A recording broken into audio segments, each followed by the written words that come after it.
Good evening, everyone. This is Will Smith wishing you a very Merry Christmas and saying welcome to the Graham Norton Show!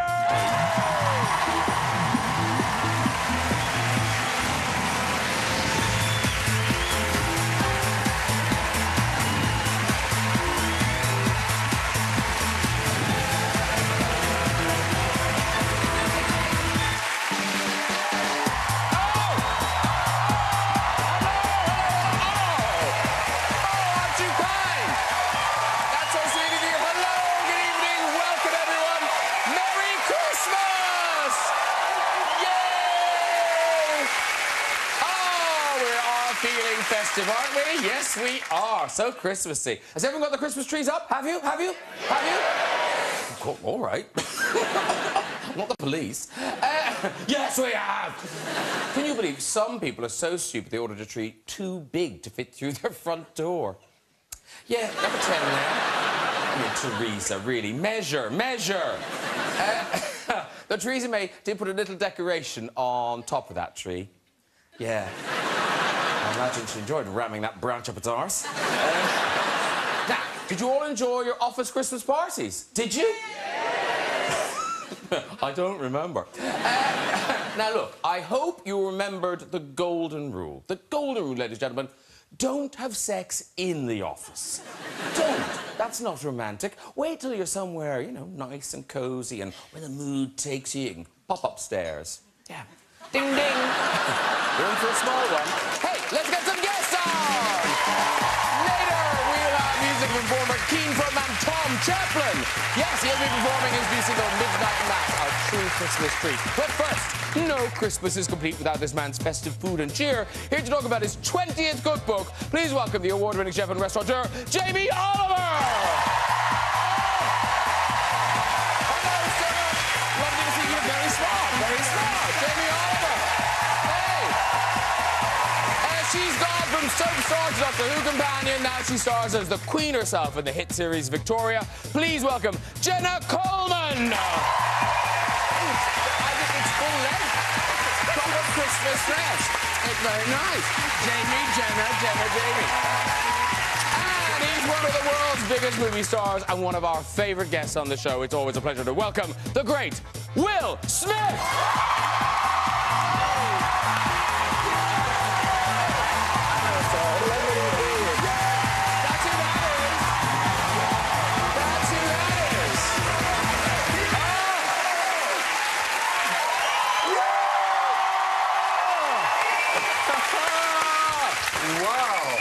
Merry Christmas, everybody. Merry Christmas! Yay! Merry Christmas! I almost wore that same jacket. Really? Oh, it would have been so embarrassing. So embarrassing. You'd have worn it better, I think. No, you look Christmassy. And actually, the two of you look like you're going to do something together because your tie matches your dress. We are performing tonight. Yeah, blendy, blendy. I look like the driver. we all headed tonight. Welcome all. So you all ready for Christmas? Yes, I'm very ready. Excited, I can't believe it. Presents lying. And food and stuff. Yeah, all that good stuff. Yeah. Hey, listen, we could talk about Christmas for hours, but I'm distracted by the makings of a cocktail. Oh, yeah. Hey, Jamie Oliver. What's a cocktail at Christmas, everyone? Yeah! Cocktail? I like a cocktail. Shall I? Yes, please. Now, what have you brought us? OK, well, I like to give Britain a little tip every now and again, so you need to find yourself a sheath, right? Now, this is a... Just a minute. Hold on. I don't know if I want that drink. OK. If you go to the really posh cocktail bars, you get these incredible ice cubes that they hand carve. Oh, no. We go get a water bomb, right? And we just split it, and we peel it off, and we get a lovely round... Look, bear with me. This is what they do in the posh places. Then we're going to make a Christmas Negroni. I love this. I think of myself as a Christmas Negroni.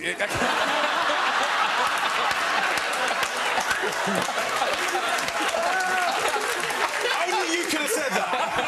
I couldn't have got away with that one. So Negroni, I want you to think of it as medicine, right? OK. If you've got... Every one of us has someone a bit boring, a bit sort of dodgy come into the Christmas party. There's always one.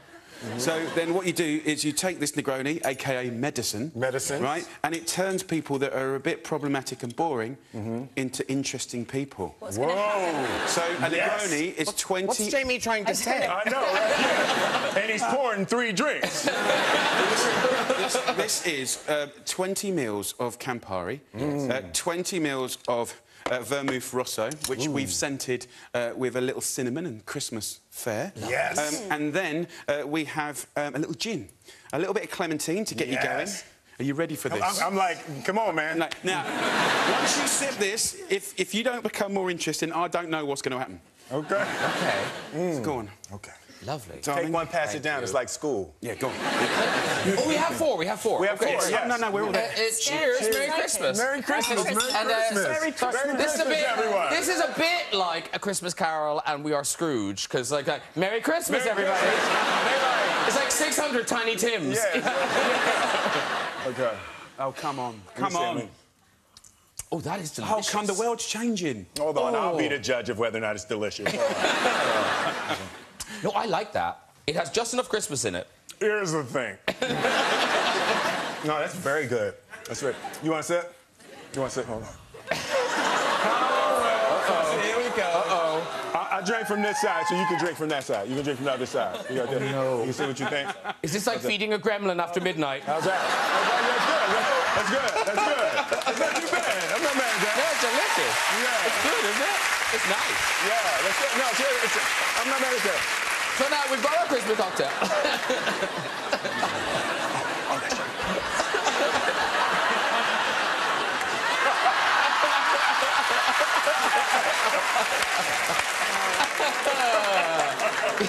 Yeah, a Christmas to remember. Yeah. That was the Christmas And Jenna Coleman, you have almost turned into a Christmas tradition in yourself, in that you did the Doctor Who Christmas specials, then Death of Pemberley, which was on Christmas, and now this year you've got the Victoria Christmas special. Yeah. So is it like weird because you're at home? Does everyone have to stop and watch you on telly? I think my family thought this year was going to be a break. And then they announced the Christmas special.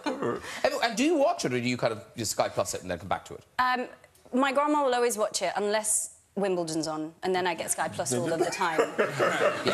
And then we usually go like 50-50, so you kind of get like the drunk games room and then like my grandparents watching the telly. Aww. Or it gets to like the heat of the moment and like, you know, like Matt Smith was about to die on Doctor Who, and then suddenly my niece Millie will like do a little dance like in front of the telly. Get out of the way. I'm going to put this down because... I can hold that for you, darling. Yeah. It's absolutely delicious, but I'm so so scared what might happen. Here we go. No, actually, it's hitting me already. I'm like, Is it? I'm like, girl, that's a pretty dress you got on. Yeah. That got a little kick to it. Yeah. No, it's a glow. It makes everyone nicer. Now, let's start with our first Christmas treat. Will Smith's movie Bright. Now, this started streaming today on Netflix. It's one of those films, it's like nothing you've seen before. It is just when genres collide. Yes. But you've got a very good way of describing it to people. Yeah, Bright is it's out today. That's right. Okay, I like that. Yeah. So, what the hell are you all doing here? No, it's sort of, imagine Training Day. If you saw Training Day, so it's like a gritty LA cop drama. So it's like Training Day meets Lord of the Rings, right? Now, it sounds like he's making that up. No, that's like, they're like, oh, Will's stupid. No, but it's imagine that Lord of the Rings was 4,000 years ago, but all of the creatures came forward into modern day.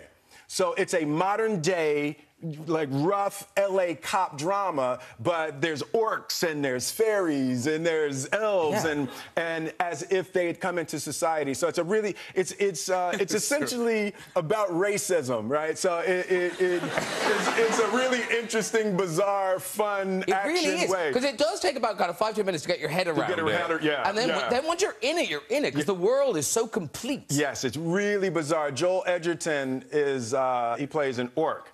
And he's the first orc on the Los Angeles Police Department. What's an orc? An orc. What is it? Oh, come on, everybody knows what an orc is, Jamie. Having said that, I do know what orcs are, but I don't... what is an orc? It's the, See, Jenna doesn't know either. I know kids. It's the thing that Joel Edgerton is in the movie. Show a picture. Put the picture. There it is. That's an orc. That's an orc. That's an orc. That's an orc. But a lot of them have bigger teeth. You'll see. Yeah, bigger teeth, yes. And weirdly, it is directed by David Ayer, who wrote Training Day. Yeah, so he wrote Training Day. He did Suicide Squad, so he's into that, you know, really weird stuff. It's a whole lot better than I'm sounding right now, trust me. You're gonna love it. No, here's a clip to kind of demonstrate what we're talking about. And this is you and Joel Edgerton, your orc partner, preparing for a shootout. I'm running out of patience. Officer Ward.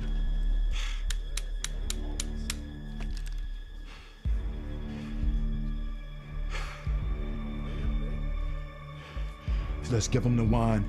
What? Look, we're gonna get everybody in here killed, and then he's gonna take the damn wand anyway. I'm not giving that guy the wand. Over my dead body. He's gonna have to kill me first. So you wanna die in a gunfight, in a nasty-ass titty bar. I wanna die. Let's do it right now. We're gonna titty bar gunfight die. Let's do it right here, right now. You ready? I just wish your dumb ass was a better shot. Let's go. On 3. 1. Let's do it. 2. 3. Ooh. Good.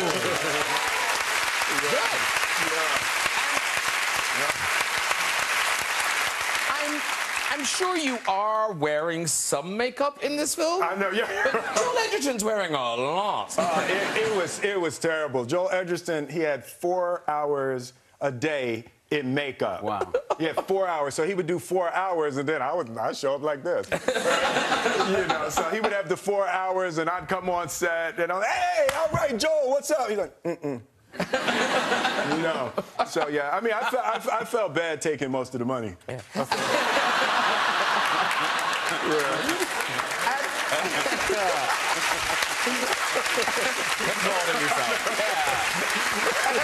You've got so many movies in the pipeline, lots of things coming out. But I notice still no sign of the Fresh Prince of Bel-Air reboot that everyone wants. Yeah! They do! Man. Make it for them! I'd have to be Uncle Phil in that one. Like, I'd have to be 50, you know? Well, hey, come on, Aunt Viv, I'm 50. I can't go out on my own. No, you did, but then you did drive. You drove the fans wild because you posted this.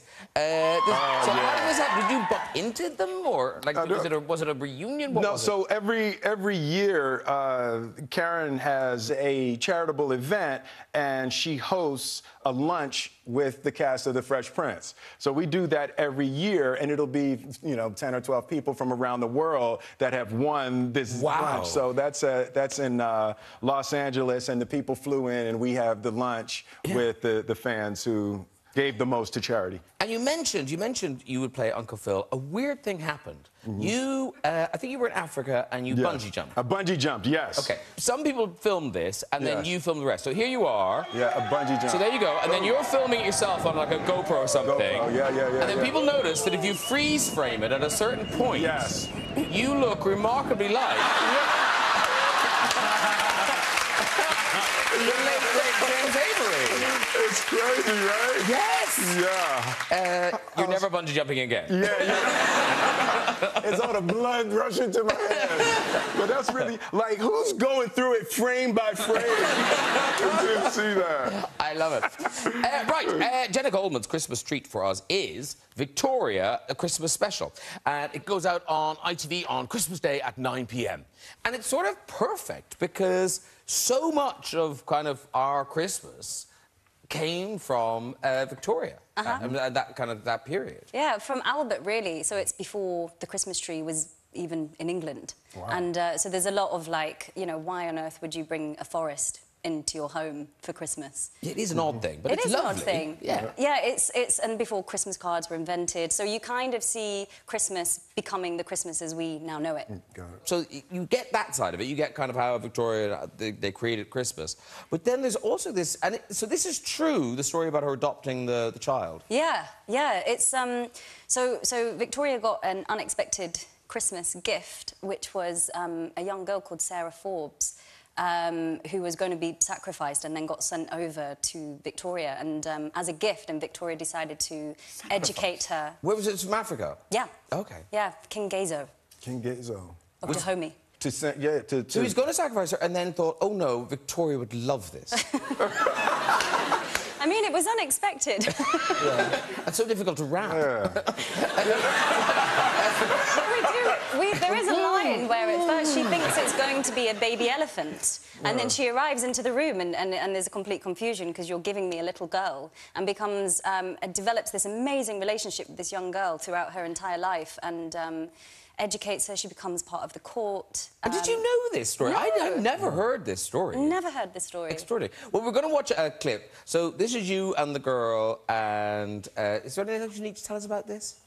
You didn't sacrifice her, though, right? No. Because I'm not going to watch that. No. She lived a happy life. Good. Well, Merry Christmas. Here you all are in a very Christmassy scene.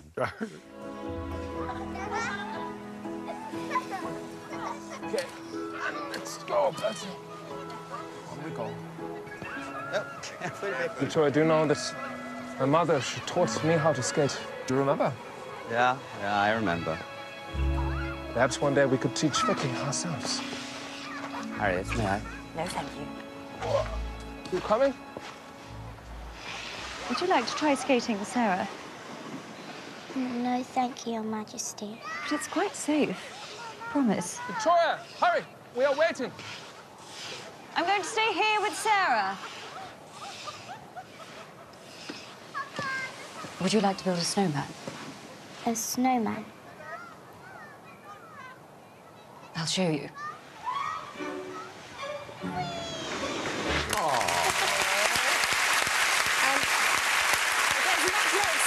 Yeah. But actually, that does get exciting, yeah. And presumably, you didn't film this in winter. No. I mean, you see, because I apparently do a lot of Christmas specials, I'm in Christmas for like 6 months of the year. I've been in Christmas since July. Snow business. Yeah, really. And it's really hard to improvise in Victorian language about a snowman, I discovered. Yeah. Yes, making small talk about that.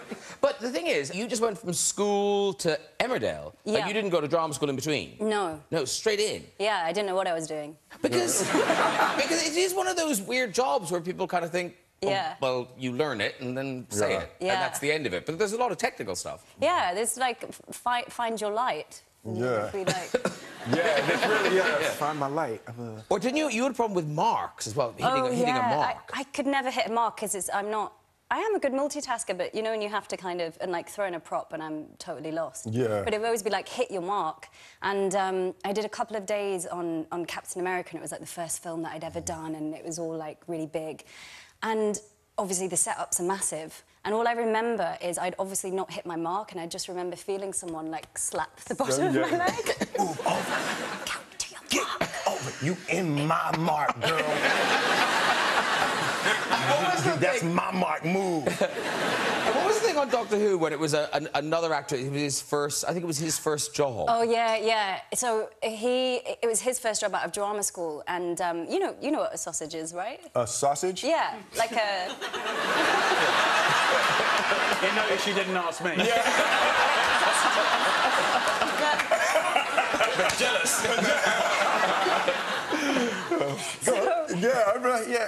So it was like 11 o'clock. Uh-huh.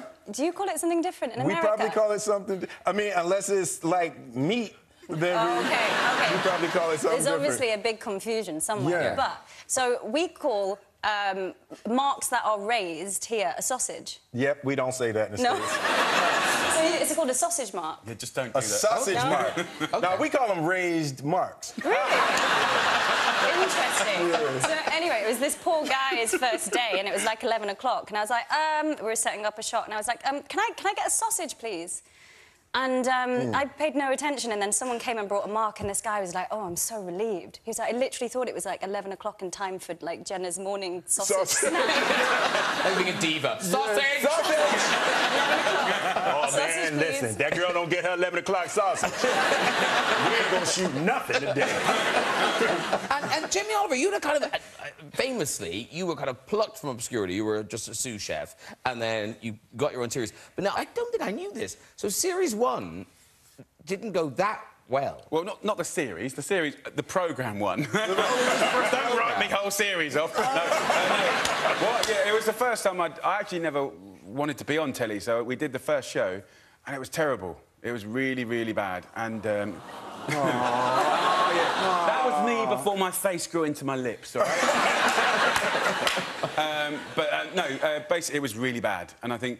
and it's an interesting lesson to be learnt about mistakes or failure or however you want to look at it, because then we went back, we had to rebudget the programmes, and actually that's when I started to look off camera, talk to the director, have a conversation, be myself, cut the music to the music in my record collection and be at home, and that was all, and then be a bit more documentary about it. So really, if it hadn't been for that massive, terrible programme that you have never and will never see... But it must exist somewhere. Has it not been on YouTube? There's probably some in the archives, but I just got a feeling that it was shot on tape, which is terrible and it's aged badly, and also, there's been a fire at the production company that owned it, so I don't know. That you started. If I'm lucky...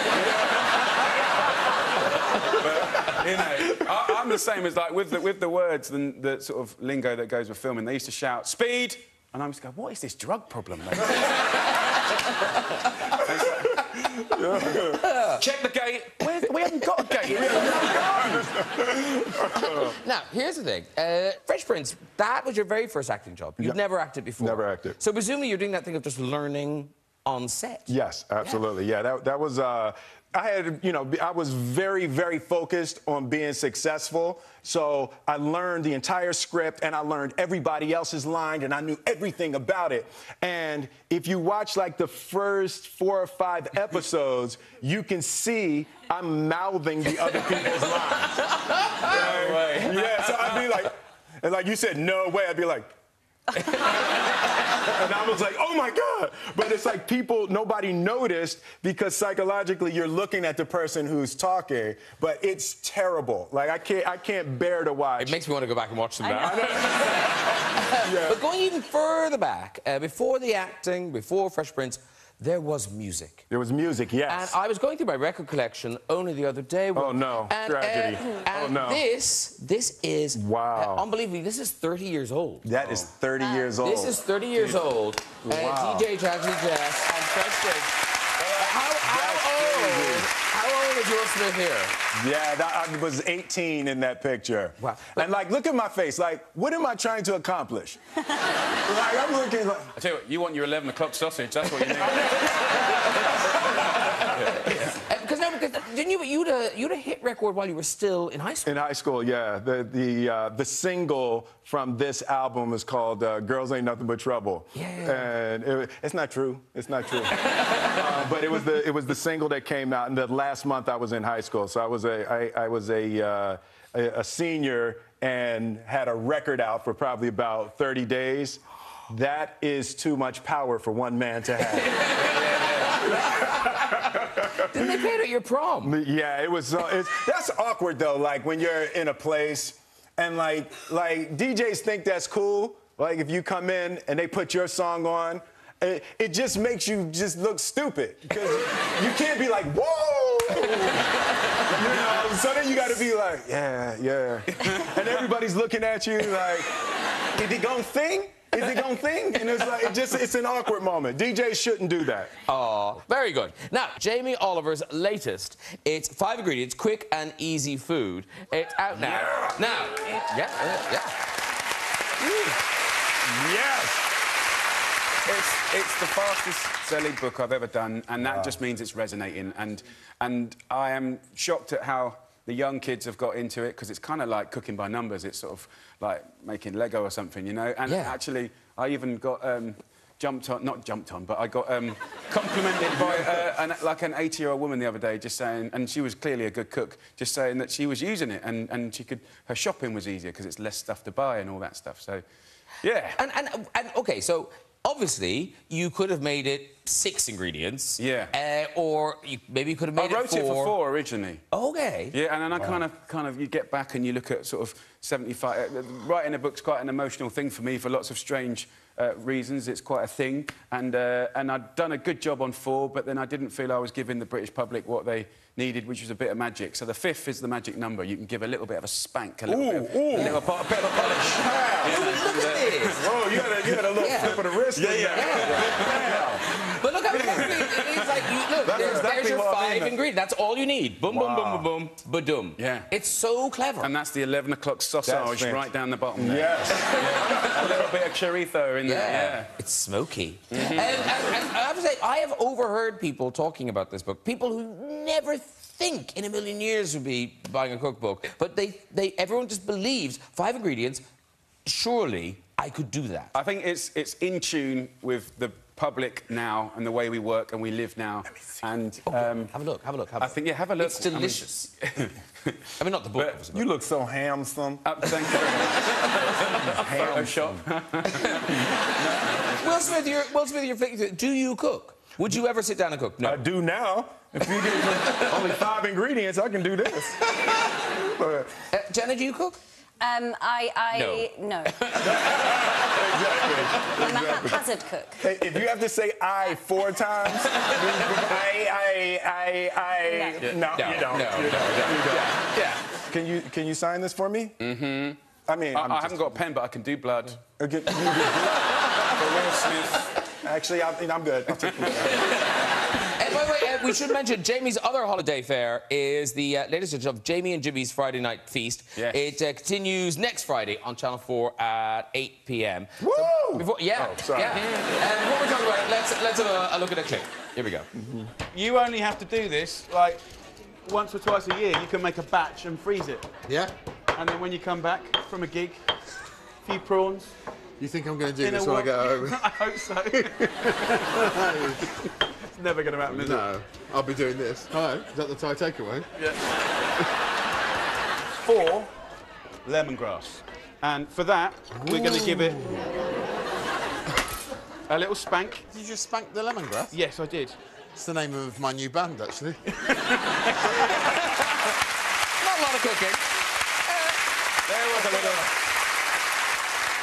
And you do film at the end of Southend Pier. Yeah, it's a mile and a quarter out at sea. You know, you guys are coming in next year. Thanks for confirming that. But it's... you do get great guests, though. We do get great guests, but it's... Historically, it's always been people that are real foodies. That's why they would come out, you know, because it's an hour outside of London. But it's a different interview. It's a different vibe. To cook with someone's quite a precious thing, and you're just tuning into sort of memories, moments.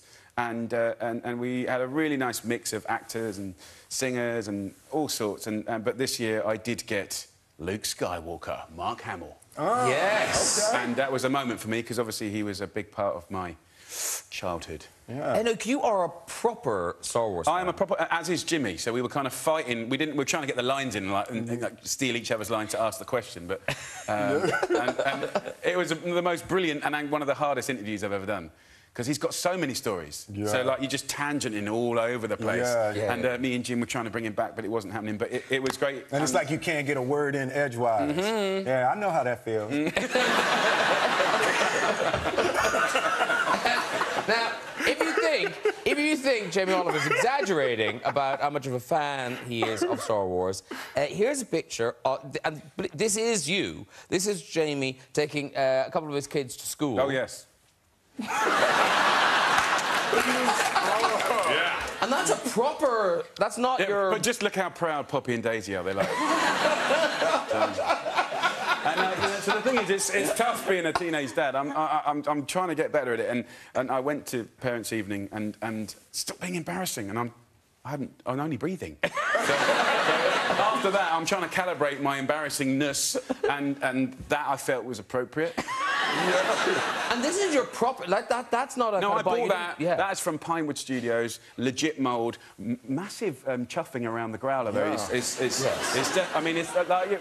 honestly, credit to the real stormtroopers, because when you run with that, there's chafing. There's strafing, yeah. And... in America, you'd have been shot and killed wearing that. But you do, when you wear that, you do feel powerful. Really? Yeah? Like, yeah, what do you feel like you could do? Because Like, literally, like, a minute after that, I just walked out into the street and just stopped a bus. And then, but also the hilarious thing is the bus driver's a similar age, and he's like, "I'm stopping." This is not normal. And then I go, and he opens the door. Even sounds right. Have you had any problems with the rebellion? He went. Move on. But science fiction fans they're a different breed of fan, and you know this, Jenna. I mean, after Doctor Who, they always own you. I mean, you will always be a part of that world for them. Do you still go to the conventions and the Comic-Cons and things? Yeah, or even, you know, just around London, and then someone will be sat next to you and you just hear this faint dun dun dun dun dun dun. It's a whole world I didn't know existed before Doctor Who. And didn't you have to sign somebody's underwear? Oh, yeah. No, well, I was asked to. Oh, you refused? Yeah, they said bigger on the inside. It's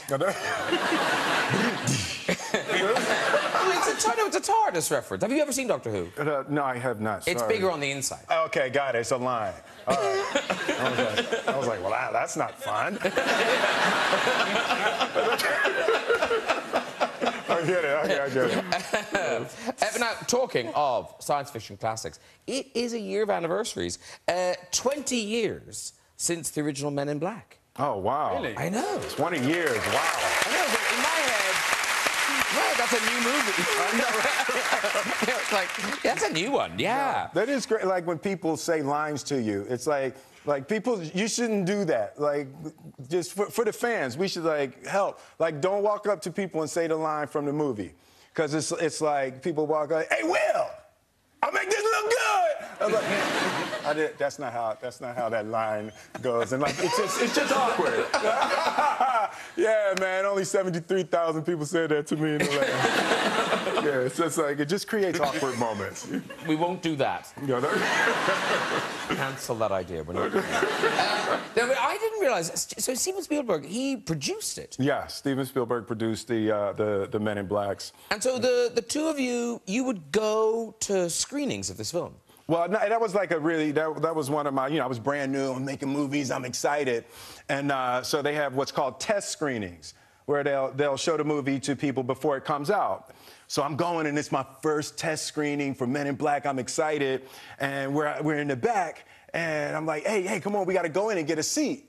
And Steven said, no, you don't get to go in. I was like, no, I want to see the movie. I want to sit right in the center. And he said, no, it's a test screening. The audience can't know you're here.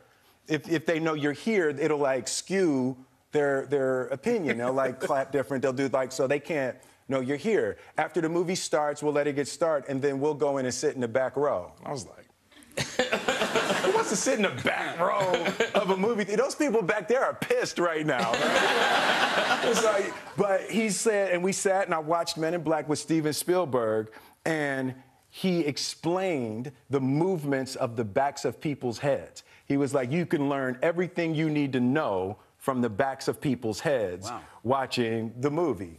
And we sat, and now I can only sit in the back of the movie theater. So, it's like you get, this is the best. This is going to be awkward, but okay, you can shoot the back. Can you shoot the back of my head? You can watch. There must be some camera that right, so there's this one. Right? And this is the dreaded. And then there's this one. Yeah, you hate that one. You hate that one. And this is the Holy Grail. This is the Holy Grail. Right? When you have them riveted. And this is the bottom. This is the absolute bottom. That's the one. You don't want that. That's the one when it's all bad. That's when it's all bad. Well, listen, it is time to be our musical guest. It is. Yes. He rose to fame as the lead singer of British pop rock band Keane. Now he brings us a solo Christmas album. Here performing the single Midnight Mass. Please welcome Tom Chaplin.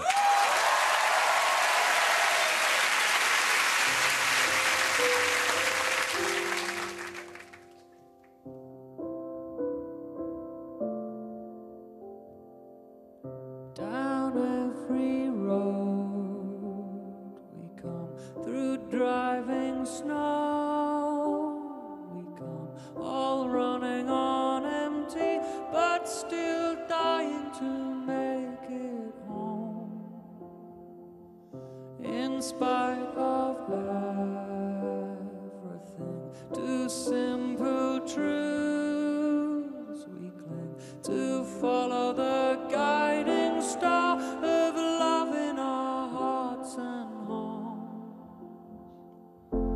So come on, all you faithful friends, glory to the bitter end. We're coming up to midnight, sing hallelujah.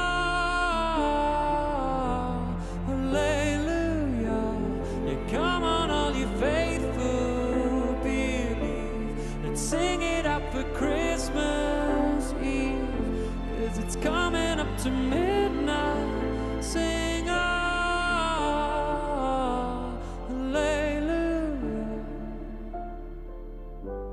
hallelujah.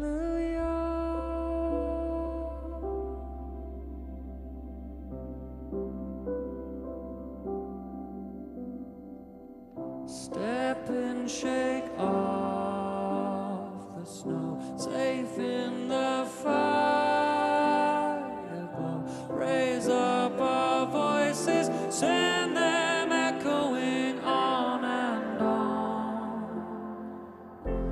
You come on, all you faithful friends, glory to the bitter end.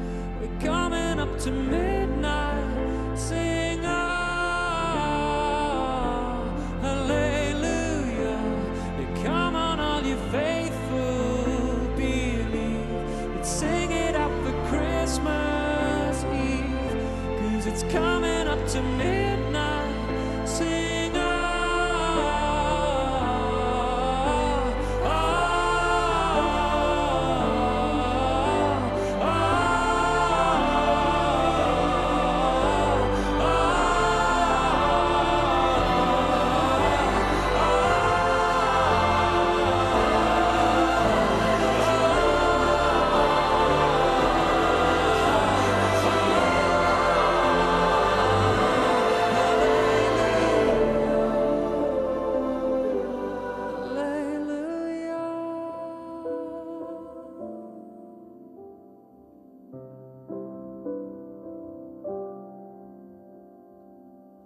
down every road we come through driving snow.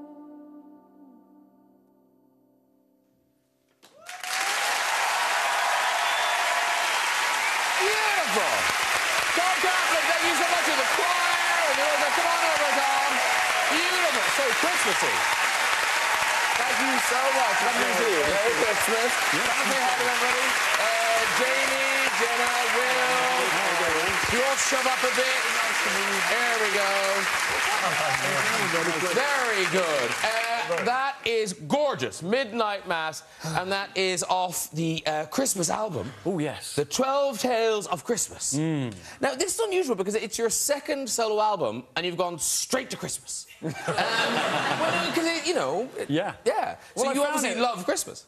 I do love Christmas. I found it very inspiring to write about, actually. I mean, it's not your conventional Christmas album. I ended up writing a lot about death. Yes. Yeah. I can imagine, yeah. Nice and positive. Yeah. But people like to hold on till Christmas.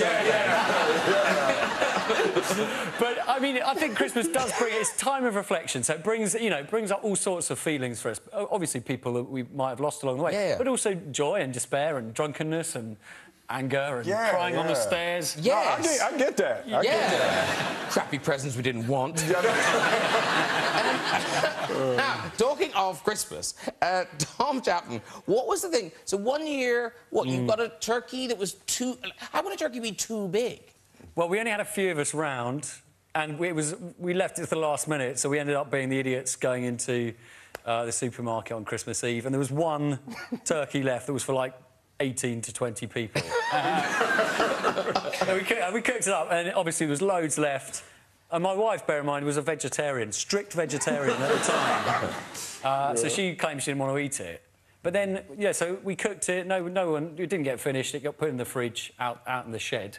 And then I went back there a few days later, and most of it was gone. And I was thinking, well, where's it gone? And then I discovered my wife suddenly become a meat eater, claiming that she didn't want to, murder this animal in vain. But actually, it was just greed, really.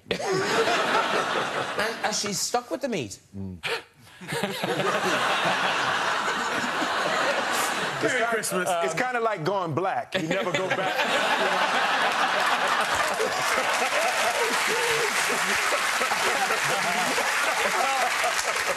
Thank you, Tom, for putting us in such a Christmassy mood. It was really, really lovely, and good luck with the album. Thank you. Tom Chaplin, everybody. Thank you very much. OK. That's nearly it. Before we go, it's time for a visit to the big red chair. Hello. Hi there, gang. Hey. Yeah. No. Exactly. No. Not tonight. Not tonight. Not that attitude. Not in here. Not in the mood. Not in Graham's house. No. Not in Graham's house. It's not children's television. Yeah. It's like, what was he thinking? OK, let's have another one. Hello.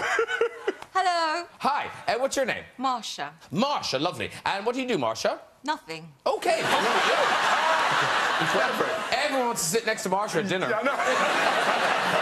Have you ever done anything, Marsha? I have. You have? OK. What did you used to do? I have taught exercise. Oh, yes. And I've done makeup. Yes. Raised children. Yes. Cooked. Yes. What more do you want? Well, I mean, that is a full life. That's a full life, yeah. Exactly. I mean, it still doesn't explain why you do nothing. Anyway, off you go, Marsha, with the story.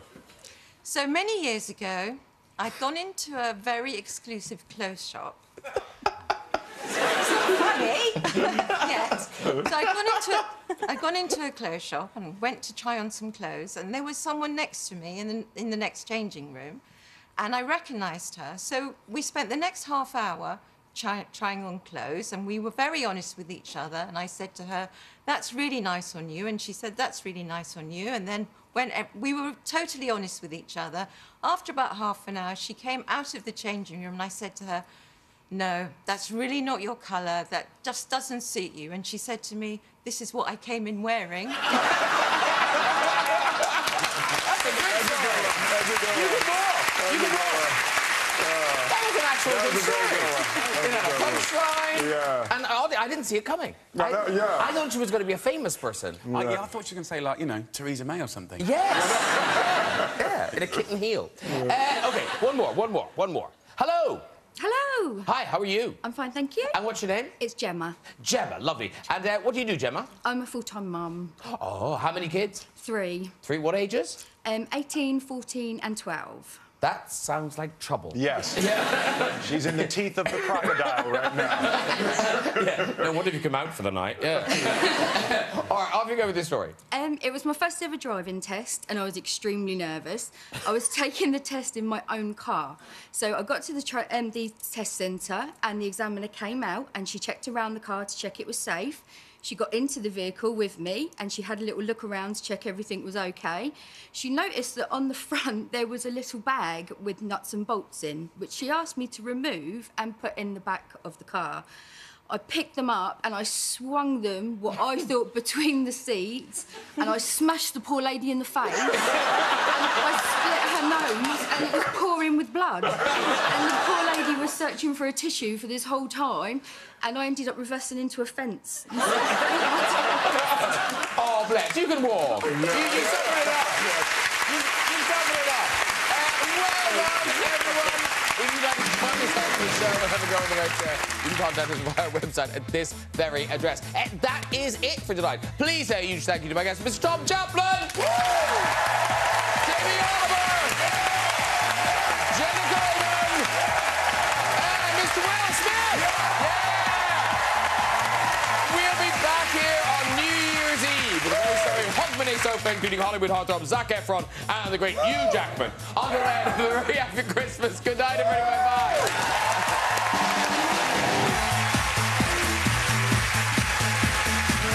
Press the red button now to watch the 1975 with the BBC Philharmonic performing a unique live lounge symphony from the Black